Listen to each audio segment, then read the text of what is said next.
옛날부터 인간과 괴물은 끝없는 투쟁을 이어왔다. 오늘도 마찬가지. 우리의 주인공 카이는 손오공의 후예들과 피비린내 나는 싸움을 벌이고 있다. 작지만 굳게 뭉친 그들은 뛰어난 팀워크로 맞서 싸운다. 청년은 망소를 불러 함께 괴물을 쓰러뜨리려 하지만 그 괴물은 너무 강해 그들을 순식간에 갈라놓는다. 다른 괴물들이 차례차례 다가와 포위해온다. 카이가 위험에 빠질 때 몰부진 가문의 우두머리오 형제가 나타나 구해준다. 그는 비범한 힘을 지닌 군대를 이끄는 리더로 모두의 신뢰를 받는다.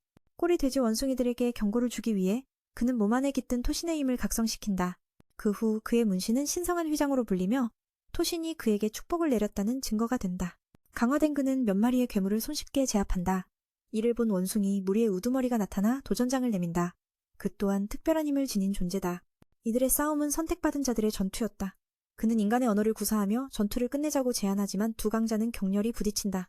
오 형제는 민첩함으로 공격을 피하며 우두머리를 단번에 찔러 쓰러뜨린다. 이번에도 승리는 인간 편에 돌아가 모두가 환희해졌는다. 그들은 마을을 지켜냈고 원숭이들은 숲으로 도망친다. 전투 후 맨과 형은 오늘 또 하루를 살아냈음에 안도한다. 수집팀은 원숭이 무리 안에 있던 신비한 돌을 우두머리에게 바친다. 그는 그것을 마시며 힘을 불린다. 나머지 이들은 한 방울씩 바다 보상으로 여긴다. 그들은 신에게 기도하는 의식을 치르며 식사를 시작한다. 모두 힘이 크게 늘어난 느낌을 받지만 오 형제처럼 혼자서 원숭이 무리를 상대할 만큼은 아니다. 신비한 돌의 속을 먹으면 영적 에너지가 상승해 몸도 강화된다. 카이는 더 먹고 싶어 하지만 망소가 설득한다. 우리는 평범한 병사일 뿐 이 정도도 큰 행운이라고. 남은 돌들은 오 형제 같은 수호자들에게 전달될 예정이다. 바스코데이는 신비한 돌의 대부분을 수호자들에게 줘야 한다고 명령한다. 그들이 돌을 통해 전투 후 안정을 유지할 수 있기 때문이다. 덕분에 인간들은 거대한 괴물들을 이겨낼 수 있었다. 이는 이 세계의 법칙으로 반드시 지켜져야 한다. 병사들은 돌에 의지하지 않고 스스로 강해져야만 오늘처럼 살아 돌아올 수 있다. 전투. 바로 그 덕분에 인간 진영은 거대한 괴물을 이겨낼 수 있었죠. 이 세계의 법칙은 그렇게 강한 자만이 살아남도록 강요합니다. 그들은 신비한 돌에 의존하지 않고 스스로 강해져야만 했어요. 그래야 오늘처럼 무사히 돌아올 수 있었습니다. 밤이 되자 전사들은 따뜻한 식탁에 둘러앉았습니다. 모두의 용기 덕분에 마을은 안전해졌죠. 오라의 아버지 물록은 그들을 자랑스럽게 여기고 있었습니다. 그 늙은이가 올 때마다 잔소리를 늘어놓아 만소는 꽤 속상했죠. 조금만 먹여놓고선 다른 사람을 기다리게 하다니. 대장 가족만 늘 맛있는 음식을 충분히 받는 걸 보면 말이에요. 하지만 카이는 몇몇 음식만 있어도 이미 행복했습니다. 모두 더 많이 먹길 바라며 열심히 노력하겠다고 마음먹었죠. 상급자 몫은 많아서 카이는 조금 질투했지만 그가 바로 팀장이기에 우선권이 있었던 겁니다. 그는 웃으며 네가 강해지면 나처럼 받을 수 있다고 말했죠. 카이는 자신도 빨리 실력을 키워야 한다고 다짐했습니다. 하지만 배가 고파 힘이 없었고 갑자기 이상한 말을 내뱉었습니다. 떡이 먹고 싶다고요. 형은 그게 뭔지 몰라서 카이에게 물었죠. 카이는 그냥 머릿속에서 떠오른 말이라 정확히 기억나지 않는다고 했어요. 이런 일은 처음이 아니었습니다. 가끔씩 그는 기억을 되살리곤 했죠. 음식 이야기는 배고픔을 채워주지 않지만 마음을 조금 달래주었습니다. 그리고 그들은 죽은 전우들의 무덤 쪽을 바라봤어요. 가족이 있는 자들은 이름이 새겨진 비석이 있었지만 전사들은 아무것도 없이 마른 나뭇가지 몇 개만 꽂혀 있었습니다. 아무도 울어주지 않았기에 죽은 이들은 마치 마을에 존재하지 않았던 것처럼 느껴졌죠. 그래서 카이는 절대 살아남아야 한다고 생각했습니다. 그렇지 않으면 세상에 잊혀질 테니까요. 살아남으려면 전투에서 이겨야 했습니다. 만약 초인적인 힘을 가진다면 자신의 이름을 떨칠 수 있을 거라 믿었죠. 만소는 카이가 헛된 환상에 빠졌다고 생각했습니다. 두 형제 오라는 그 안에서 다투고 있었습니다. 호세 역시 힘을 가지고 있어서 형을 돕고 싶어 했어. 그러나 형은 그 길을 선택하길 바라지 않았지. 너무 위험해서 언제 죽을지 모른다고. 남자 가문의 여성들은 전장에 나갈 필요가 없으니까 호세는 자신이 남자로 태어났다면 좋았을 거라 생각했어. 마당 아래에서 두 형제는 서로 도우며 훈련 중이었어. 마오는 만약 뒤로만 물러선다면 카이가 결코 승리를 얻지 못할 거라 생각했지. 곧 카이는 쓰러지고 말았어. 하지만 놀랍게도 그 순간 그의 마음속에 전생의 기억이 떠올랐어. 그는 지구라는 현대적인 세상에 살았었지. 깨어난 후 그는 마법과 관련된 몇 마디를 내뱉었어. 마소는 그 말을 듣고 남주가 미쳐버린 줄 알았다고 사과했어. 그는 일어나서 괜찮다고 말했지. 머릿속에는 전생의 기억이 남아있었어. 그 세계는 이곳 사람들은 결코 알지 못하는 곳이었지. 물론 카이는 자신이 겪은 일을 아무에게도 말하지 않았어. 말해도 믿을 리 없으니까 그냥 내버려두는 거지. 옛 기억 속에서 그는 맛있는 떡을 만드는 법을 알고 있었어. 하지만 이번 생에서는 아무 쓸모가 없었어. 마법이라도 쓸 수 있다면 도움이 될 텐데 말이지. 하지만 그는 마법이란 게 허구일 뿐, 이 현대세계에는 존재하지 않는다고 생각했어. 만약 마법을 사용할 수 있다면 전투에 큰 도움이 되고 이름도 알릴 수 있을 거라고 생각했지. 그때 마을 촌장이 급한 편지를 받았어. 서쪽 숲에서 7마리의 멧돼지가 나타났다고 했어. 전투는 바니아 마을 근처에서 벌어질 예정이고 그들도 참여해야 했지. 이 일 때문에 군인들은 매우 지쳤어. 약속대로 빨리 그곳에 도착해야 했어. 상황이 더 나빠지기 전에. 어제는 원숭이였고 오늘은 돼지라니 정말 고생이야. 군인들의 임무는 언제나 전투 준비가 되어 있어야 하고 어떤 대가를 치르더라도 나라를 지켜야 해. 심지어 목숨까지도. 아버지는 아들이 옳다고 생각했어. 하지만 이 마을 사람들은 모두 조상대대로 내려온 사람들이었지. 카이는 아직 잠들지 않고 손에 불을 만드는 방법을 생각하고 있었어. 형이 뭘 중얼거려? 엄마가 아직 자라고 힘도 모아야 하지 않겠냐?고 물었어. 그는 꿈에서 본 장면들을 상상하고 있다고 했지. 마소는 예전에 어떤 여행자가 그게 꿈이 아닐 수도 있다고 말했어. 게다가 그 사람은 손가락에서 불꽃을 내뿜을 수도 있다고 했지. 카이는 그 이야기에 흥미를 보였지만 형은 그게 진짜일지 확신하지 못했어. 그냥 누군가에게 들은 이야기일 뿐이니까. 다음날 아침, 카이는 일찍 일어나 조용한 곳으로 가서 연습하려 했어. 형의 말이 맞다면 자신도 마법을 쓸 수 있을지 몰랐지. 지금까지 그와 다른 이들은 이 세계의 신석을 먹으며 힘을 얻고 있었어. 그것은 이곳이 토신이라 불리는 신비로운 힘으로 이루어졌다는 걸 보여줬어. 영적인 에너지는 누구나 태어나면서 가지고 있으며 시간이 지날수록 점점 강해져서 일정한 정신력을 모으면 마법을 발현할 수도 있을 거야. 카이는 불을 만들기 위해 에너지를 집중하려 했지만 아무 일도 일어나지 않았어. 그는 영혼 에너지를 한 점에 모으는 방법이 문제라고 생각했지. 그 에너지가 가슴속 어딘가에 있는 것 같았어. 그는 심장이 아니라 신석 안에서 그 기운을 느꼈지만 아무리 노력해도 소용없었지. 장면이 바뀌어 바니아 마을에 전투가 벌어졌어. 강한 멧돼지들이 많은 사람들을 쓰러뜨렸어. 모두 멍청하다고 했지만 이 멧돼지들은 매우 영리했어. 숲속에 숨어있다가 사람이 오면 공격했지. 굳이 적진으로 돌진하지 않았어. 민 마을 사람들도 지원하러 왔어. 그들은 나무에 매달린 괴물들을 발견하고 공격을 시작했지만 별 효과가 없었지. 카이는 동료의 시체에 걸려 움직이지 못했어. 괴물이 다가왔고 다행히 마소가 그 괴물을 쓰러뜨려 동생이 공격당하기 전에 구했어. 그는 무능하다며 혼났고 발까지 문제였어. 이때 올라가 직접 전투에 참여해 괴물 하나를 땅에 눌렀어. 특별한 힘을 가진 이가 나타나자 멧돼지들은 퇴각했어. 그들은 화가 나서 끝까지 쫓아갔지. 두 형제는 다른 괴물과 마주쳤어. 카이는 자신을 버리고 도망가라고 했지만 마소는 도망칠 수 없다는 걸 알았기에 거절했어. 멧돼지는 천천히 사냥을 즐기듯 움직였고 형은 작별 인사를 했어. 카이도 그걸 이해했고 죽을 준비가 되어 있었어. 그래서 원래 약속했던 대로 매일 무덤을 청소하며 그를 기릴 거라 했지. 그들은 감사 인사를 나누고 다른 방향으로 가서 형을 도왔어. 사실 카이는 죽고 싶지 않았어. 마지막 순간 그는 영혼 에너지를 모아 마법을 만들려고 했어. 큰 멧돼지가 돌진해 공격했지. 카이는 목이 벗겨졌지만 죽고 싶지 않아 계속 버텼어. 놀랍게도 그때 손가락에서 불꽃이 튀었어. 그는 해낼 수 있다는 걸 알았. 결심을 굳히고 손을 괴물 얼굴에 대자 몸을 태우는 불꽃이 일어났어. 괴물은 쓰러졌고 카이는 손에 불을 붙여 화염권사가 되었지. 도망치는 중 그는 죽고 싶지 않았습니다. 마지막 순간까지 정신 에너지를 집중해 마법을 시전하려 했죠. 커다란 돼지 마법을 날리고 공격했습니다. 카이는 목이 졸렸지만 죽기를 거부하며 몸부림쳤습니다. 놀랍게도 손가락에서 불꽃이 튀어나왔고 그는 자신이 해낼 수 있다는 걸 알았죠. 결심을 다진 카이는 괴물 얼굴에 주먹을 직격했고 몸을 태우는 불꽃이 일어났습니다. 괴물은 쓰러졌고 카이는 손에 불꽃을 쥐어 화건이 되었습니다. 불타는 모습을 본 청년은 겁에 질려 불을 끄려 했지만 에너지가 바닥나 바로 기절해버렸죠. 이 마법을 쓰려면 정신에너지를 모두 소모해야 했던 것입니다. 죽음이 점점 다가왔지만 카이는 포기하지 않았습니다. 불을 만들었으니 죽기 전에 꺼버릴 수 있을 거라 믿었죠. 그는 댐을 떠올리며 성공적으로 막았습니다. 하지만 괴물은 살아있었고 그를 끌고 다른 곳으로 갔습니다. 괴물은 눈이 멀어 감각에 의지해 움직였죠. 죽음을 직감한 카이는 마지막 힘을 내어 한 번 더 베었고 그 뒤로 절벽 아래로 떨어졌습니다. 다행히도 청년은 죽지 않고 물가에 떠내려왔습니다. 그러나 정신에너지가 완전히 고갈되어 몸이 심하게 쇠약해졌죠. 근처에 쓰러진 괴물을 보고 청년은 그 안에 있는 핵심을 얻으려 기어갔습니다. 처음으로 그는 마음껏 음식을 먹을 수 있었습니다. 그리고 모든 영양분을 흡수한 뒤 신비한 돌의 힘으로 카이의 상태는 눈에 띄게 호전되었다. 그는 구석에 앉아 하늘과 땅을 바라본다. 깊게 베인 어깨 상처에서 피가 멈추지 않고 흘러나오며 그는 자신이 오래 버티지 못할 것이라 생각한다. 이 순간 그를 위로하는 건 아름다운 풍경 속에서 죽음을 맞이할 수 있다는 사실뿐.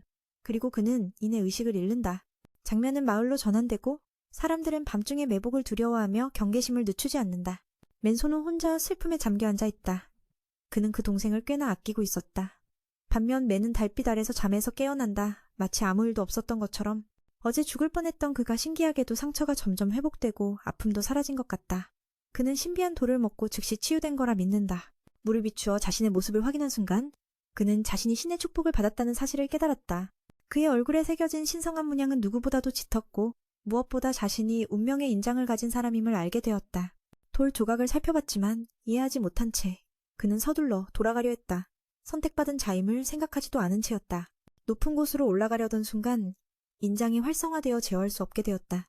처음엔 땅이 부드러워진 줄 알았지만 사실은 자신의 내면에서 솟아나는 힘이었다. 누군가의 목소리가 그를 재촉하며 빨리 떠나라고 했고 카인은 두려움에 휩싸여 힘껏 달리기 시작했다.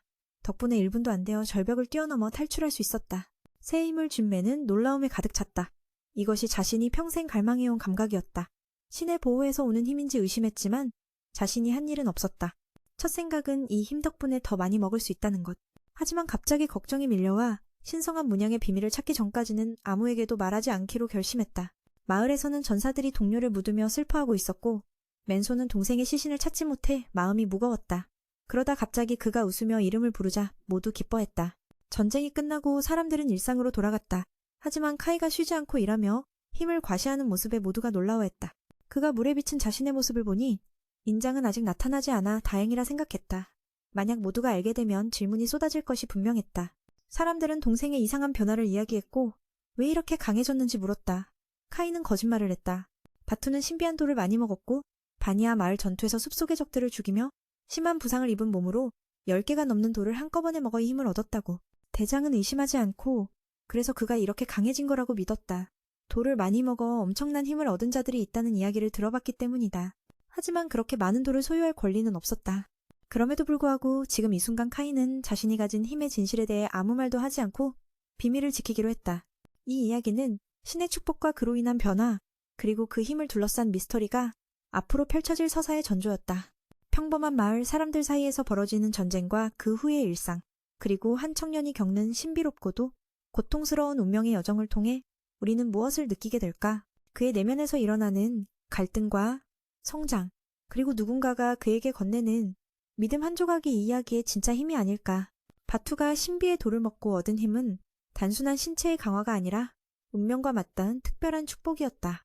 이 진실을 감춘 채 그는 앞으로 어떤 길을 걷게 될지 그 발걸음 하나하나가 우리 마음속에 깊은 울림을 남긴다.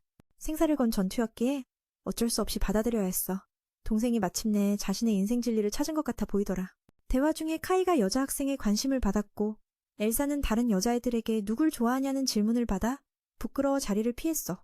장면은 조세 아가씨에게로 전한데 그녀는 다가오는 행사에 쓸 예물을 점검하고 있었지. 그들의 땅은 가난하지만 이런 농사를 지을 수 있을 정도로 풍요로워. 이 모든 건 남작과 그 안에 깃든 대지의 신 덕분이지. 그녀의 아버지도 인장을 지닌 수호자로서 영토를 지키고 있어. 그들의 힘 덕분에 땅은 비옥해졌어. 한편 매는 불을 다루는 법을 연습하러 나갔는데 이번에는 정신에너지가 처음처럼 소진되지 않았어. 확실히 그는 불 마법을 손에 넣은 거야. 하지만 이 힘이 신의 보호 덕분인지 궁금했지. 그때 로즈가 지나가자 매는 깜짝 놀라 불꽃을 숨겼어. 도망치려다 그녀에게 붙잡혔지. 그녀는 맨에게 여기서 뭐 하는지 캐묻고 사실을 말하지 않으면 붙잡아 조사하겠다고 협박했어. 결국 맨은 불을 만들어내는 능력이 있다고 털어놨지만 어떻게 활성화하는지는 아직 잘 몰랐어.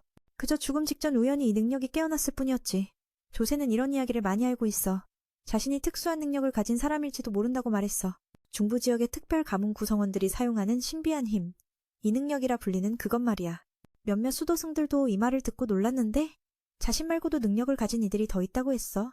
더 놀라운 건 맨이 전혀 피곤해하지 않는다는 거야. 그녀는 맨이 신석을 많이 먹어 힘을 키웠다는 소문도 들었지. 피곤하지 않은 이유는 신석을 흡수해 정신에너지를 많이 가진 덕분인 것 같아. 이런 점은 강해지는 방법이 다양하다는 걸 의미해. 그리고 그녀는 항상 강해지길 원하지. 그래서 카이는 맨과 함께 훈련하기 시작했어. 돌아온 뒤 맨은 아직 누구와 싸워본 적이 없었기에 자신의 능력에 놀랐지. 맨과 겨뤄보니 거의 막상막하였고 조세는 인장을 활성화해 경기를 더욱 흥미진진하게 만들었어. 자신이 얼마나 강한지 모르는 카이는 전력을 다하지 않았어. 그랬다간 신성한 휘장이 발동돼 비밀이 모두 드러날 테니까. 잠시 후 카이는 물에 비친 자신의 모습을 보며 인장을 가진 자와도 힘을 겨뤄볼 만하다고 생각했어. 맨은 카이를 위해 물수건을 가져다주며 그녀 앞에서 부끄러워했지. 그녀는 인장을 지닌 이들은 모두 비슷한 힘을 가진 줄 알았는데 그녀와 오빠는 실력 차이가 크다고 말했어.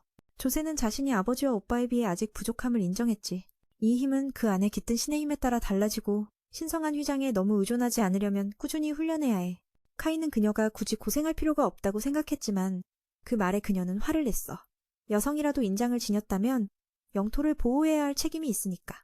그녀는 아버지와 오빠처럼 되기 위해 끊임없이 훈련하는 중이야. 전능해지려면 이런 이들은 생사를 건전투에서 가능한 한만이 이겨야 해. 게다가 그녀가 가진 또 다른 능력이 있어. 모두가 이동을 시작하자 조세는 아버지 몰래 훈련 중인 걸 들키면 죽는다고 생각해 먼저 떠났어. 카이는 그 말을 듣고 더 알고 싶어 했지. 그녀는 말하고 싶지만 시간이 없다고 했어. 하지만 곧 묘행 정리를 할 일이 있으니 함께 가자고 제안했어. 조세가 숭배하는 대지신은에다 마을에 있어 그곳에 함께 가기로 했지. 며칠 후 맹과 오빠는 호위 임무를 받아 출발했어. 에다 마을은 원숭이 무리의 영토라 조심해야 했어. 다행히 최근 공격 소식은 없었지. 누군가는 맨에게 자신들이 조세 아가씨에게 호위 임무를 받았다는 소문이 사실이냐고 물었어. 맨은 쑥스러워했지만 선배가 그를 도와줬어. 그 애가 누군지 알 리 없잖아 라며. 그럼에도 불구하고 많은 사람들이 그 소문을 믿었어. 하지만 모두 맨을 질투하며 노려봤지. 예쁜 여자에게 관심받으니 말이야. 마침내 그들은 이곳이 한때 남자 가문의 영토였으나 괴물들의 공격으로 버려진 땅임을 알게 됐어. 다행히 파괴되지 않은 무덤 하나가 남아있었지. 그래서 묘행은 누군가가 와서 정리하고 제사를 지낼 예정이야. 원래 이곳은 논밭이었지만 오랜 방치로 메말라버렸고 대지신의 은혜도 줄어들어 더 이상 이 땅에 미치지 못해. 인장을 지닌 자들이 기적처럼 농사를 돕는 거야. 이후 로즈는 카이를 지키러 보냈고 그녀는 꽃밭으로 그를 안내했어. 그녀는 정신에너지를 땅에 전달해 꽃들이 자라게 했지. 인장을 지닌 자만이 대지신과 연결되어 이런 능력을 쓸 수 있어. 이것이 그녀의 두 번째 능력이야. 다만 이곳은 버려져 대지신도 약해져 효과가 미미했고 겨우 이 화단만 유지할 수 있었어. 신성한 휘장의 힘은 그들이 사는 땅에 직접 영향을 미치지. 마을도 아버지가 강력해서 늘 수하기 좋지. 영주는 이런 능력을 반드시 가져야 백성을 돕는 법이야. 무덤 아래를 점검한 뒤 둘은 내부로 들어가 청소했어. 거기엔 매니 골짜기에서 찾은 것과 같은 고대 문자가 새겨진 돌이 있었지. 이는 그곳이 신의 무덤임을 의미해. 갑자기 맨은 고대 언어를 이해하기 시작했고 카이를 만지며 몇 구절을 읽었지만 완전한 문장은 아니었어. 의미가 무엇인지는 알 수 없었지. 로즈가 맨에게 뭐라고 중얼거렸냐고 물었지만 그는 대답하지 못했어. 밖에서는 원숭이들이 수상한 행동을 감시하고 있었고 조세는 신에게 예물을 바르기 시작했어.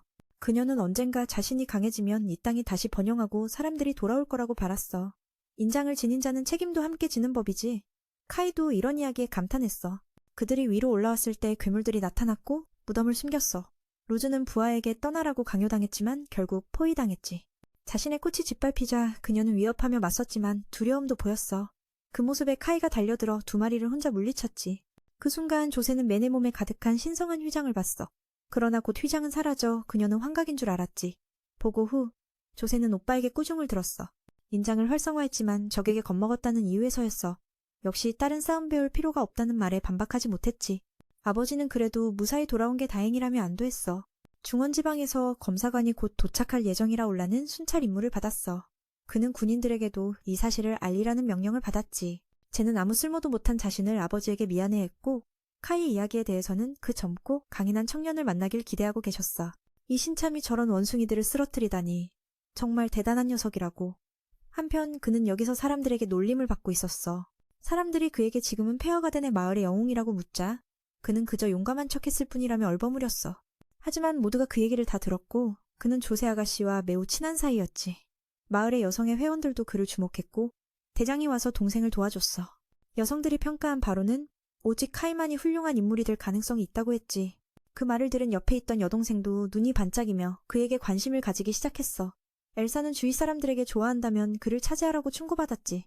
그렇지 않으면 다른 여자가 데려갈 거라고. 말이 끝나자마자 조세 아가씨가 와서 맨을 다른 곳으로 부르더라고. 맨은 자신의 보호인장이 들통난 줄 알았지만 사실은 애마을에서 목숨을 구해준 것에 대해 감사 인사를 전하고 싶었던 거였어. 그녀는 정중하게 고개 숙여 진심을 표현했지. 맨과 인장 이야기를 하려던 참에 자신이 적과 마주했을 때 아무것도 할 수 없었던 일을 떠올렸어. 그는 힘만으로는 부족하며 강철 같은 의지가 필요하다는 걸 깨달았지. 그래서 내일부터 매일 카이와 함께 훈련하겠다고 결심했어. 자신도 더 열심히 노력할 테니 카이가 동의해주길 바란다고 했지. 그 말을 들은 카이는 놀랐지만 어쩔 수 없이 받아들였어. 밖에 있던 사람들은 카이가 꾸중 듣는 걸 보고 여러 가지 생각을 했어. 잠시 후 일하는 중에 엘사가 물을 들고 와서 친해지려 했어. 맨은 부끄러워하며 사람들이 자신에게 준 거라고 둘러댔지만 마침 목이 말랐던 카이는 그 물을 다 마시고 평소보다 맛있다고 칭찬했어. 그 말을 들은 그녀는 기뻐서 더 얘기하려 했지만 누군가 부르는 바람에 두 사람은 나중에 다시 만나기로 했지. 그녀가 떠난 뒤 카이는 무슨 일인지 몰랐지만 만소라는 친구는 맨에게 청춘의 사랑이 시작된 것 같다고 추측했어. 맨은 부인했지만 갑자기 계곡에서 들었던 그 새소리와 같은 소리가 들렸어. 마치 그가 부름받는 듯한 느낌이었지. 밤이 되어 참지 못한 청년은 밖으로 나갔어. 신성한 힘으로 벽을 훌쩍 넘으며 속도도 훨씬 빨라졌고 곧 다시 계곡으로 돌아가는 기쁨을 느꼈지. 도착하자마자 주저하지 않고 물속으로 몸을 던졌어. 이곳에서 죽음과 부활을 경험하는 기분은 정말 짜릿했지. 카이는 큰 소리로 말했다. 이 계곡이 매우 마음에 든다고. 그리고 자신을 이곳으로 부른 새도 보았다고. 그 새는 그를 바위로 이끌었어. 그가 바위를 만져봤지만 마을 무덤비석처럼 고대 언어를 해독할 수 없었어. 자신이 지금까지 살아온 건 신의 축복 덕분이라는 걸 알았지. 카이는 진심을 담아 감사의 뜻을 전하기로 결심했어. 그는 바위를 정성스럽게 닦으며 청소했고 상대방을 묻어주기까지 했지. 두 역시 그 돼지 덕분에 각성할 수 있었으니까.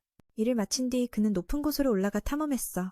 이상하게도 지금은 밤에도 훤히 잘 보였는데 아마 신의 보호 덕분일 거야. 이 지역에는 식물이 무성하고 맛있는 과일도 많아. 맨은 이 숲이 음식이 풍부하다며 여기서 살지 않으면 아쉬울 거라고 생각했어. 갑자기 그는 어떤 생각이 떠올랐지. 집을 짓는다고 생각했는데 그냥 그 자리에서 끝낼 수 있는 일이 아니었어요. 먼저 나무를 베야 했는데 소지한 것은 짧은 칼 하나뿐이라 도구로 쓰기엔 부족했죠. 청년은 마법을 쓰면 더 효과적일 거라 생각해 시도했어요. 손에 붙은 불꽃을 칼날로 변형했지만 나무에 닿자마자 통째로 불길에 휩싸였죠. 이러면 안 되겠다고 판단했어요. 숲 전체를 태울 위험까지 있었으니까요. 그래서 다른 방법을 택했어요. 불을 만들어낸 자신감으로 자신이 더 많은 것을 할 수 있다고 믿었죠. 마법은 상상에서 비롯되니까요. 무언가를 잘한다는 건 그 물질의 분자를 파괴하는 것이라 생각했어요. 전생의 지식을 완전히 떠올리지 못한 채 분자 결합이란 무엇일까? 라며 고민했지만 직감대로 행동하기로 했죠. 자신이 자르는 것은 나무가 아니라 내부의 결합을 해체하는 것이라 믿고 보이지 않는 칼날로 쑥 찔렀어요. 하지만 그때 골짜기가 침범당했고 이유는 모르지만 거대한 멧돼지들이 뭔가를 찾으러 나타났어요. 그리고 그곳에서 전혀 본 적 없는 새로운 종족을 발견했죠. 그들은 무의식 중에 골짜기에 들어가려 했기에 청년은 봉인을 발동해 막으려 했어요. 공격하려다 마음을 가다듬었죠. 상대들은 다른 언어를 사용해 청년은 이해하지 못했고 칼까지 꺼내 위협했지만 막혔어요. 그 노인은 이 종족의 언어를 알았고 자신이 난쟁이 종족의 수장포르라고 소개했죠. 그는 상인들과 교류하며 인간 언어를 익혔대요. 그들은 뛰어난 제작자들이라 만든 물건은 언제나 귀중히 여겨졌죠. 먼저 허락 없이 골짜기에 들어온 것에 사과했어요. 그들은 고대 계약을 맺기 위해 골짜기의 위대한 신에게 간청하러 온 거였죠. 모두 무릎 꿇고 머리를 숙였지만 청년은 무슨 말인지 몰랐어요. 보레크가 설명했죠. 그 신은 인간과 닮은 모습이며 먼 옛날부터 난쟁이들은 평화롭게 땅의 신들을 숭배해왔어요. 하지만 최근 멧돼지들이 계속 공격해 멸종 위기에 처했어요. 그래서 도움을 청하러 온 거죠. 약한 존재라 그 거대한 멧돼지들을 이길 수 없었어요. 노인은 청년을 고대의 신재판관이라 부르며 그들을 구해달라고 간절히 부탁했어요. 청년은 신재판관이 무슨 뜻인지 궁금해했죠. 보렉스가 설명했어요. 신재판관은 모든 생물을 뛰어넘는 위대한 힘을 지닌 존재로 만물을 수호하는 자라고요. 청년은 자신이 그런 위대한 존재라 생각하지 않았어요. 앞서 카임 교가도 이 이야기를 듣고 믿지 못했죠. 신재판관은 강력한 전사로 무고한 이들을 엄격히 심판한다고 해요. 작고 보잘것없는 인간이 전설 속 위대한 존재일 리 없다며 난쟁이들은 오히려 자신들이 훨씬 크다며 불만을 토로했죠. 하지만 노인은 믿었어요. 절물적 허락 없이 골짜기에 들어갔다 신의 노여움을 샀고 그 결과 한쪽 눈을 잃었죠. 해를 볼 수 없게 되었지만 대신 다른 힘으로 많은 것을 볼 수 있었어요. 이 세계는 영혼의 빛으로 가득한데 청년은 고귀한 푸른 빛을 발했어요. 누구도 혼동할 수 없는 빛이었죠. 그는 바로 골짜기의 신현신이며 그 힘을 받자 신재판관이 되었어요. 그건 진실이지 꾸밈이 아니었죠. 또한 그들은 골짜기에 들어가기 위해 재물을 바쳤는데 그 주인공은 노인의 손녀 아루기였고 평생을 골짜기에 바치겠다고 맹세했대요. 청년은 이런 방식을 반대하며 곧장 가서 확인했죠. 그 순간 끈이 끊어져 뛰어내려 확인했어요. 여기서 누군가 죽는 걸 원치 않았기에 무언가 하려 했죠. 손녀가 심하게 다쳐있음을 보고 치유 마법을 생각했어요. 자신이 스스로 치료했기에 다른 이도 치료할 수 있을 거라 믿었죠. 청년은 집중해 손상된 몸과 세포들을 회복시켰어요. 무엇인지는 몰랐지만 결국 성공했죠. 마법으로도 치유가 가능하다는 사실에 깜짝 놀랐어요. 그때 위에서 멧돼지가 나타나 사건이 벌어졌어요. 많은 이들이 죽었고 청년은 자신의 땅에 들어온 멧돼지들에게 분노했죠. 그는 우두머리 멧돼지에게 다가갔고 그 녀석은 신의 인장을 발동하며 위협했어요. 청년 머릿속에선 모두 죽여야 한다는 목소리가 들렸죠. 고통을 새기고 공포를 심어 다시는 이곳에 오지 못하게 하려는 신의 분노였습니다. 청년과 신은 몹시 분노했죠. 노인은 작은 힘이라도 보태겠다며 자신도 인장을 지닌 난쟁이라 신에게 충성을 다할 것이라 했어요. 그가 수호 인장을 켜자 멧돼지들은 그가 이 땅의 주인임을 깨달았죠. 우두머리는 부하들을 공격하라 명령했지만 청년에 의해 곧바로 쓰러졌어요. 노인도 한 마리를 죽이며 빠른 몸놀림을 자랑했죠. 난쟁이들은 뛰어난 전투 기술을 이어받았어요. 남은 건 신 재판관에게 달렸죠. 그는 이 땅을 더럽힌 자들에게 사형을 선고했어요. 우두머리는 두려워 인간말로 용서를 구하며 자신들의 문제라며 신 재판관과는 상관없다고 했죠. 하지만 청년은 신 허락 없이 골짜기에 들어온 것 자체가 사형 선고에 충분하다고 했어요. 그 순간 그의 몸에서 파란 빛이 뿜어져 나와 신과 하나가 되었어요. 골짜기의 평화를 위해 지금 그를 죽이겠다라며 신의 형상이 등 뒤에 나타났죠. 상대는 겁에 질려 머리를 숙이고 애원했지만 청년은 고개를 저었어요. 죽음의 벼랑에 몰린 우두머리는 마지막으로 반격했지만 청년의 바람칼날에 팔이 잘리고 모두가 무슨 일이 일어났는지 몰랐어요. 곧이어 최후의 판결이 가슴을 꿰뚫으며 신의 증거인 신석을 꺼내보여 승리를 입증했죠. 그는 공포를 심어 모두에게 교훈을 줬고 노인 코르는 더 이상 혼동하지 않았어요. 그가 바로 파란 불꽃으로 눈을 태운 골짜기의 신임을 알게 되었죠. 이 신은 침범자에게 자비를 베풀지 않지만 가치 있는 자에게는 자비를 주었어요. 청년은 생명의 균형을 지키는 위대한 현신, 신재판관이었어요. 신들의 시대부터 세계를 지켜온 정의의 신이었죠. 괴물에게서 신맥을 얻은 청년은 그 힘이 엄청날 것이라는 사실을 처음 깨달았어요. 이번이 처음으로 수호인장을 지닌 적을 쓰러뜨린 거였죠. 신석은 다른 개체보다 컸고 난쟁이들은 청년이 그 수호를 취할 것에 들떠 있었어요. 신맥을 흡수한 이는 대지의 실력과 수호를 동시에 이어받는다고 알려졌지만 만약 그렇지 않다면 마음만 먹으면 다른 신비한 돌처럼 소비할 수도 있어. 포렉스 할아버지는 이것을 이용해 자신의 힘을 키우라고 조언했지. 그렇게 하면 계곡을 지킬 힘이 충분해질 거라고. 그 말을 듣고 그는 신비한 돌을 잘라 할아버지에게도 조금 나눠주었어. 할아버지는 정말 고마워하며 그 에너지를 마시고 자신을 강화했지만 아무래도 너무 강했던 모양이야. 그래서 카이는 한 번에 다 마셔버렸거든. 몇 초 지나지 않아 몸이 반응하기 시작했어. 땅에 신의 축복을 받은 돼지의 영혼도 계곡의 신과 급이 맞지 않아 떠나버렸지. 수호 인장을 가진 이가 죽으면 신의 영혼은 무덤으로 돌아가게 돼. 더 중요한 건 이제 맨이 가슴속에 불편함을 느끼기 시작했다는 거야. 이건 인장을 가진 자의 신맥을 먹은 영향인 것 같아. 카이는 괜찮다며 그냥 계곡으로 돌아가시라고 했고 그곳에 가까이 가지 말라고 경고했지. 혼수 상태에 빠진 맨은 어릴 적 괴물 때문에 가족과 친지를 잃었던 기억을 떠올렸어. 깨어나 보니 뜻밖에도 포렉스 할아버지의 손녀가 옆에 누워있었지. 그가 조용히 물었어.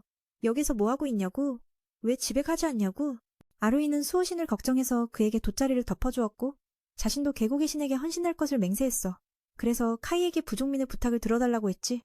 이제부터 나는 여기서 항상 봉사할 거야. 그게 내 역할이니까. 그러나 청년은 그렇게 되길 원치 않았고 그녀에게 자기 사람들 곁으로 돌아가라고 권했어. 아루이는 거절했지. 할아버지가 이미 말했으니까. 그렇게 하면 재앙이 모두에게 닥칠 거라고. 카이는 귀찮아하며 데리고 가려 했지만 그녀는 들은 척도 하지 않았어. 그는 목숨을 구해준 사람이기에 영원히 수호신을 섬길 거란 거야. 서로 다투던 중 위에서 새소리가 들려 카이는 날이 밝았다는 걸 깨달았어. 자신도 마을로 돌아가야 하니 아루이에게 집으로 가라고 권했지. 난쟁이 부족은 아직도 그가 여기서 살도록 허락해주길 기다리고 있었어. 지금 떠나면 분명 죽을 테니까. 그들은 계곡의 신에게 헌신을 맹세했어. 고향은 마물들의 공격을 받고 있지만 잠시라도 이 계곡에 숨을 곳이 있길 바랐지.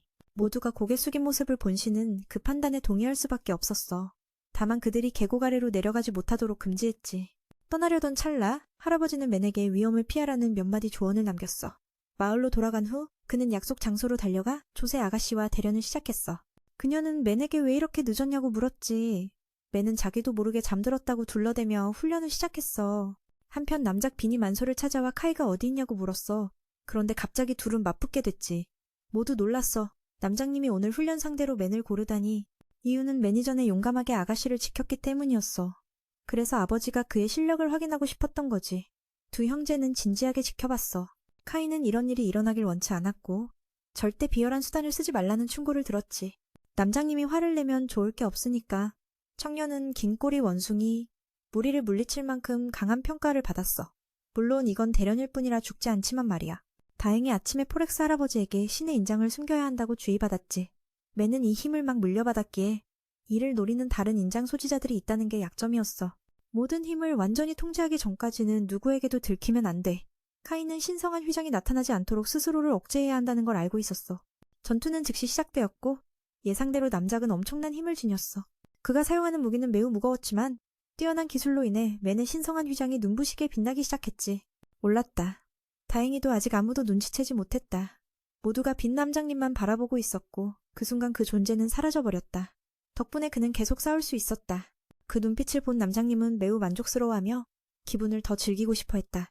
크기와 힘에서 약간 밀렸지만 그는 빠르게 무기를 부숴버렸다. 하지만 포기하지 않고 상대의 다리를 붙잡아 넘어뜨리려 했다. 두 형제도 놀라움에 눈을 떼지 못했다.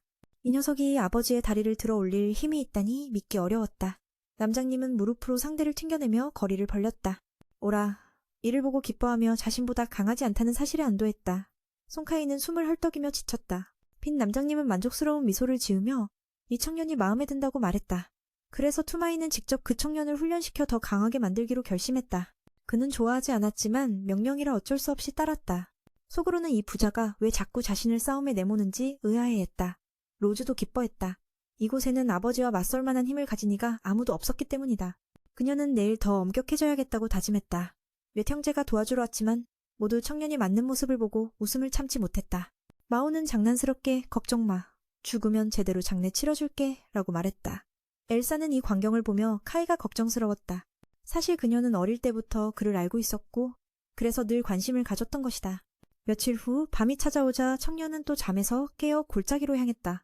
그는 좋아하는 그 골짜기까지 달려갔다. 최근 그 부자가 너무 가혹하게 훈련시켜서 쉴 틈이 없었다. 바위 앞에 도착해 자신만의 신에게 인사를 건넸다.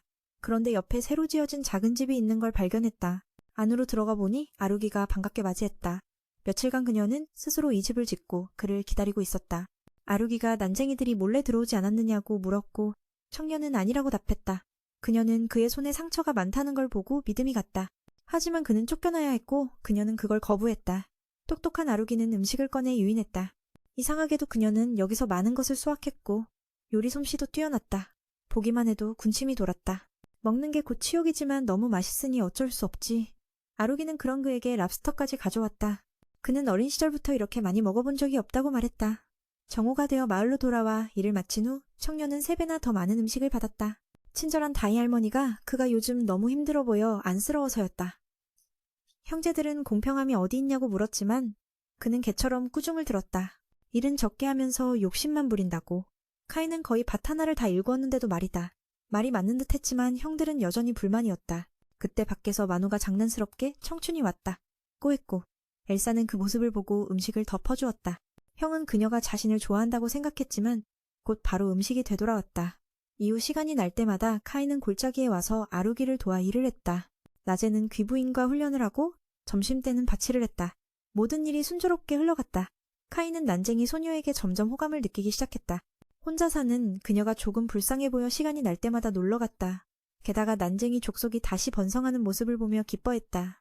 다음 날 그들은 길을 막는 큰 바위를 만났다. 아무리 밀어도 움직이지 않았다. 다행히 빈 남장님이 지나가 도움을 주었다.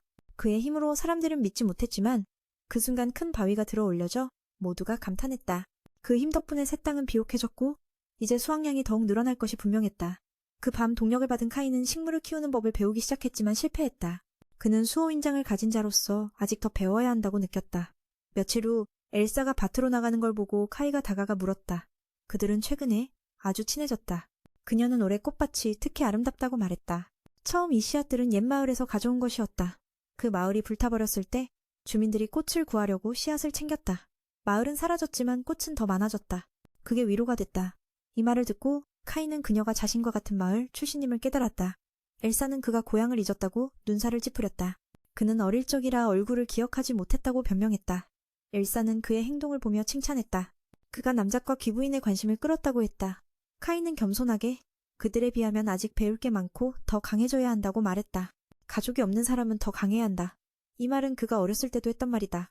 엘사는 그때 마을이 파괴됐고 카이가 혼자 울었지만 원숭이가 공격하는 걸 보고 두려움 없이 맞섰다고 말했다. 덕분에 자신이 살아남을 수 있었다. 처음에는 모두가 죽을 줄 알았지만 다행히 빈 남장님이 구해주었다. 이 이야기를 들은 카이는 자신도 그를 만난 적이 있다고 기억해냈다.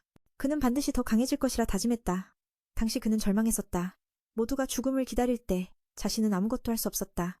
말이 끝나자 그는 웃으며 왜 그 기억을 잊었는지 모르겠다고 했다. 엘사는 아직도 카이가 모두를 지킨 모습을 생생히 기억하고 있었다. 변한 건 없다고 말했다. 장면이 바뀌어 숲속에 강한 까마귀 떼가 나타나 긴 꼬리 원숭이 떼를 공격했다. 무리의 우두머리는 수호 인장을 쓰지 않았지만 상대 리더를 단 한 번의 공격으로 쓰러뜨렸다. 그 후 그들의 다음 목표는 난쟁이들이 정착한 골짜기였다. 현재 카이는 자주 그곳에 간다. 오늘은 아루기가 새 장비를 만들어 가져왔다. 며칠 후 맨은 식량 창고 정리를 명받았다. 카이는 이것으로 떡을 만들어 먹을 수 있을지 궁금해했다. 마침 엘사가 지나가며 떡이 무엇인지 궁금해 물었고 맨은 설명에 난감해했다. 이번 생에 한 번도 먹어본 적 없지만 분명 맛있을 거라고 장담했다. 형은 동생에게 식량을 차에 옮기라고 재촉했다. 그들을 부러워하는 이들도 있었고 맨은 여자아이와 대화 중이었다. 엘사는 아직도 카이가 모두를 지켰던 순간을 생생히 기억하며 아무것도 변하지 않았다고 말한다. 장면은 숲으로 바뀌고 강력한 오크무리가 긴 꼬리 원숭이 무리를 공격한다. 우두머리는 보호인장을 발동하지 않았지만 그만큼 강해 상대 리더를 단 한 번의 공격으로 쓰러뜨린다. 인장을 가진 원숭이는 베어 쓰러졌고 그들의 다음 목표는 난쟁이들이 거주하는 계곡이다. 현재 카이는 자주 그곳을 찾고 있고 오늘은 아루이가 새 무기를 만들어 가져왔다. 며칠 후 맨은 식량 창고 정리 임무를 받는다. 카이는 자신이 이 재료로 떡을 만들 수 있을지 궁금해한다. 그때 엘사가 지나가다 떡이 무엇인지 호기심을 보이며 묻지만 카이는 설명할 말을 찾지 못한다. 이번 생에 떡을 먹어본 적은 없지만 맛있을 거라 확신한다. 형은 동생에게 식량을 이동시키라고 재촉한다. 주변 사람들은 일하는 맨에게 여자애가 다가오는 걸 보고 부러워한다. 알고 보니 감찰관이 도착 중이라 세금을 피하기 위해 식량을 숨겨야 했다. 오라는 이 일이 정말 필요한지 의문을 품는다. 곡식이 귀한 건 사실이지만 조금 더 베풀어도 해가 되지 않을 텐데. 빈 사령관은 올해 마을의 수확량이 적어 주민들의 생존을 위해 식량을 숨겨야 한다고 설명한다. 아들은 조금 덜 먹어도 괜찮다 생각하며 이웃에게 선물을 주어 영향력을 키우고 싶어 한다. 그러나 아버지는 필요 이상으로 호의적인 태도는 오히려 우리에게 해가 될 수 있다고 반대한다. 이 때문에 몇몇 마을 사람이 굶어 죽을 수도 있음을 원치 않는다. 맨 일행은 식량을 지하 저장고에 숨긴다. 맨손은 곧 도착할 감찰관이 보호 인장을 가진 인물임을 알린다. 그의 신성한 휘장은 남작보다도 더 뛰어나다고 전해진다. 모든 준비가 끝나고 마을 사람들이 감찰관을 맞이한다. 그는 간드라는 이름에 뚱뚱하고 음흉하며 불쾌한 인물이다. 그들이 오는 길에 악마족의 습격을 받았지만 경비병들이 물리쳤다. 감찰관은 자우싱에게 다가가 보호 인장에 걸맞게 강인한 태도를 보이라 조언한다. 그는 그런 여성은 집에서 아이만 낳으면 충분하며 전투할 필요가 없다고 생각한다. 오라도 악마족 퇴치에 대해 주의를 받는다. 카이는 마지막에 따라온 인물에게 시선을 집중한다. 그는 이 사건과 아무런 관련이 없었다.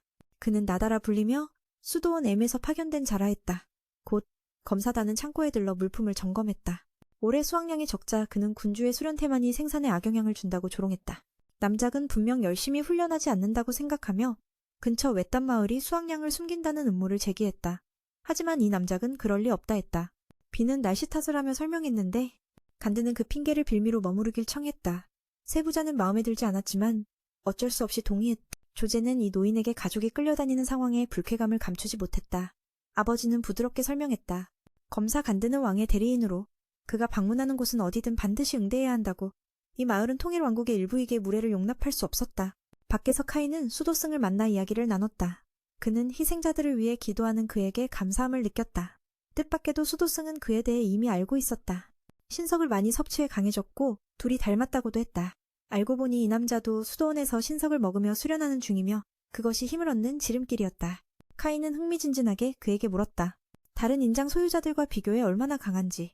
나다는 신성한 휘장을 발동하며 자신은 신의 보호를 받지 않고 오로지 신석을 섭취해 힘을 얻었다고 밝혔다.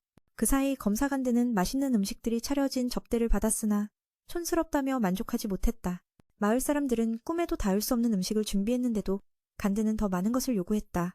마을 전사들은 식량이 줄어 불만이 쌓였다. 그가 머무는 동안 그들은 연극을 하듯 상황을 꾸며 식량 은폐를 들키지 않으려 했었다. 다른 한편 수도승은 남작과 함께 깊은 외진 곳에 숨어있는 거대한 괴수떼에 대해 토론했다. 문제는 그 숫자가 평소보다 훨씬 많다는 점이었다. 오라는 이곳이 인류에 대한 전면 침략의 전초가 될지 고민했다. 나다는 확신할 수 없지만 그 많은 괴수는 매우 위험하다고 말했다. 수도원 M은 그들이 어떤 목적을 가지고 대규모로 집결했다고 믿는다. 또한 그들이 향하는 길이 앞으로 며칠간의 이동 경로라는 사실도 그는 괴수들의 목적을 추적하기 위해 쫓아가야 했지만 지금은 이후 내용이 이어집니다. 이곳 지형에 익숙하지 않아 남장님께 도움을 청하게 되었다. 빈경도 듣고는 절로 절할 필요 없다며 승려를 일으켜 세웠다. 물론 도움을 약속하며 전문 인력을 파견해 호위할 것을 지시했다. 그날 밤 카인은 아루기를 찾아왔고 바빠서 앞으로 자주 올 수 없을 거라 알렸다. 그녀는 그를 몹시 아끼기에 그가 이곳에 남아 다시 계곡으로 돌아오지 않을까 걱정했다.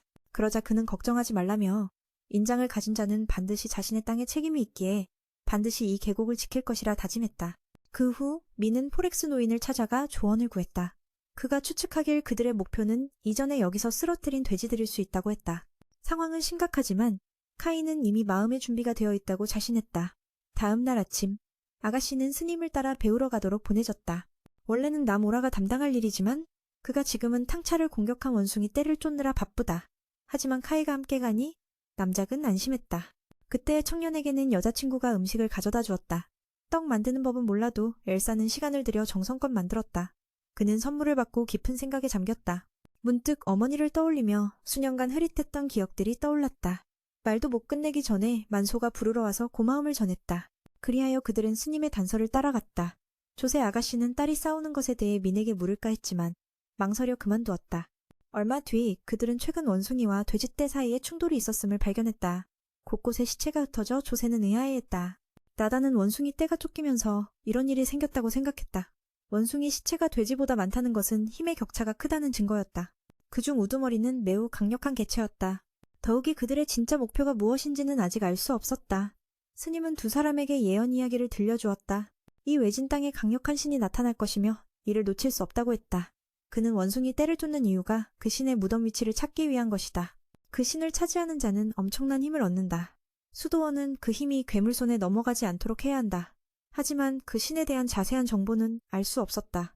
예언에 따르면 굴복하지 않는 야생의 영혼이 깨어났고 그 힘은 하늘까지 닿는다. 본질은 비치면서 동시에 어둠으로 그 힘은 두려움과 존경을 받아야 한다. 카인은 갑자기 그 예언이 자신을 가리키는 것임을 깨달았다. 계곡의 신에게 축복받은 자가 바로 자신일 수 있다는 생각이었다. 그들은 계속 이동하다가 심하게 파괴된 마을을 발견했다. 무시할 수 없어 상황을 살피며 가능한 한구했다. 하지만 모두 이미 죽은 듯했다. 우젤 종족은 조용하며 인간에게 적대적이지 않다. 그들의 뿔은 장식품으로 잘려 있었고 원숭이 떼의 추격도 있었다. 나다는 이곳 신에 대해 조사하기 위해 따로 움직이고 싶다고 했다. 카이가 도우러 가기로 하며 그들은 부상자를 찾고 스님 집의 대청에 불을 밝혀 들어갔다. 놀랍게도 카이메오는 어떤 반응을 보여 상대가 이미 이 능력을 알고 있음을 알았다. 그는 화제를 돌려 이 마을 신의 묘비에 대해 이야기했다. 한편 로즈는 피자국을 따라 집안을 살폈지만 사람이 아닌 원숭이가 있었다. 카이는 고대 언어를 해독하려 애썼고 죽은 전사를 발견했다. 모두 밖으로 옮기자 돼지만 있었고 마을은 주요 세력의 공격을 받지 않은 것으로 보였다. 방금 옮긴 사람은 마을의 남작일 가능성이 크다. 그녀가 인장을 지닌 자로 싸움을 이끌었을 것이다. 이 사실은 조세에게 자신도 신성한 휘장을 가진 자들처럼 할 수 있다는 믿음을 심어주었다. 추측하건대 그녀는 혼자서 강력한 원숭이 3마리를 상대했다. 모두를 도망치게 하려 몸을 방패로 삼아 시간을 벌었던 것이다. 그래서 마을 주민 피해가 적었던 것이다. 비록 힘의 차이가 컸지만 그녀는 매우 강인했다. 스님은 그 힘을 극복한 것은 주민에 대한 사랑이라고 생각했다. 카이도 수호 인장을 가진 자의 사명을 이해하게 되었다. 적이 아무리 강해도 인장자는 물러서지 않아야 한다. 피해자들을 묻고 묘비에 대해 묻자 나다는 자신이 찾는 신과 관련 없다고 말했다. 그러나 그는 원숭이와의 전투와 이 마을 상황의 근거에 주요 돼지무리가 다른 곳에 있다고 파악했다. 원숭이 자녀 세력은 숲을 향하고 있고 그곳에 그가 찾는 신의 무덤이 있을 가능성이 크다. 이 경험은 초세에게 자신도 신성한 휘장을 가진 이들처럼 해낼 수 있다는 믿음을 심어준다. 가설은 그녀가 3명의 강한 오크와 홀로 맞섰다는 것이다. 모두가 도망칠 수 있도록 그녀가 몸을 방패로 삼아 시간을 벌었다. 그래서 마을 희생자가 적었던 것이다. 힘의 차이는 컸지만 그녀는 여전히 강인했다. 두려움을 이겨낸 것은 마을 사람들을 향한 사랑이었다. 스님이 그렇게 생각한다. 카이는 보호인장의 임무도 깨닫게 된다. 적이 아무리 강해도 인장을 가진 자는 결코 물러서지 말아야 한다. 마이탕이 희생자들에게 묘비 정보를 물었을 때 나다는 그것이 자신이 찾는 신과는 무관하다고 말했다. 하지만 그는 돼지족의 주력 부대가 다른 곳에 있음을 알게 되었다. 앞서 원숭이들과의 전투와 이 마을에서 계산해보니 남은 오크들은 숲을 향해 이동 중이며 그 신의 무덤이 그곳에 있을 가능성이 높다. 갑자기 카이는 그 방향이 바로 계곡이며 난쟁이들이 위험에 처해 있음을 깨닫고 자신의 속도를 믿으며 단독 정찰을 요청한다. 스님은 그의 요청을 허락한다. 난쟁이 일행도 오크들이 계곡으로